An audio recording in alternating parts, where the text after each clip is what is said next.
রিজিক বলে কিন্তু একটা কথা আছে, আপনার রিজিকে যদি না থাকে আপনি কিন্তু সেই জিনিসটা খেতে পারবেন না, আর আপনার রিজিকে যদি থাকে তাহলে কিন্তু সেটা আপনার কাছে ঘুরে ফিরে আসবেই। তো এই কেকটা হচ্ছে পুরাই মানে একটা রিজিকের মতো হয়ে গেছে। মানে এটা আমি আমার বাসার জন্য বানাইছি, কিন্তু এটা আমরা কেউই খেতে পারিনি। ওই যে আমাদের রিজিকে নেই, যার রিজিকে ছিল সে কিন্তু এটা ঠিকই খেতে পারছে। আমি এমনিতে বাসার জন্য কেক খুব কম বানাই। যখন আমি নতুন নতুন কেকের কাজ শিখছিলাম তখন বাসার জন্য প্রতিদিন 2টা 3টা করে কেক বানাইতাম, কিন্তু যখন থেকে আমি পুরোপুরি কেকের অর্ডারটা নেওয়া শুরু করি এরপর থেকে বাসার জন্য কেক বানাইতে গেলে মনে হয় যে মানে আমার কাছে ভালোই লাগে না।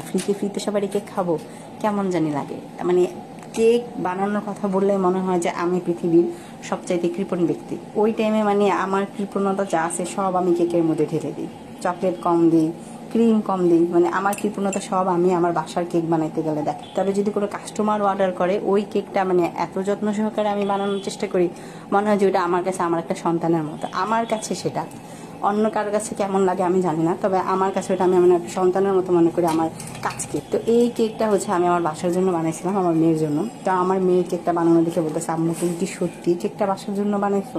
মানে ওর একটা সময় বিশ্বাস হচ্ছিল না যে এতগুলা চকলেট দিয়ে এতগুলা ক্রিম দিয়ে আম্মু কি সত্যি বাসার জন্য কেকটা বানাইছি।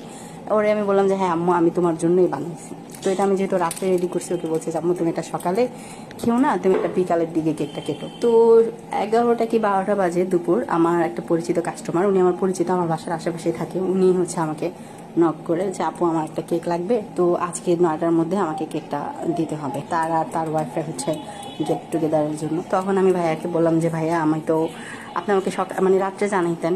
ভাইয়া বললো যে তার আসলে খেয়াল ছিল না।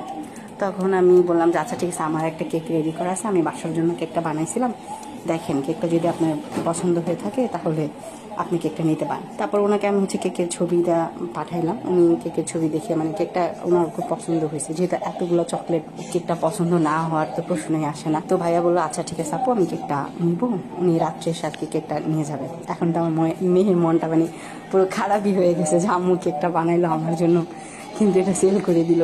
কিন্তু না, আমি আমার মেয়েকে যে কেক বানাই দিই নাই আসলে কিন্তু তারা, আমি কিন্তু ওকে কেক সাথে সাথে আবার একটা কেক আমি ওর জন্য বানাইছি। তা এটা হচ্ছে রিজিক। কেকটা আমি কিন্তু বানাইছি ওর জন্যই, কিন্তু এটা আসলে ওর রিজিকে ছিল না, এটা যার রিজিকে ছিল সে কিন্তু এটা নিয়ে গেছে।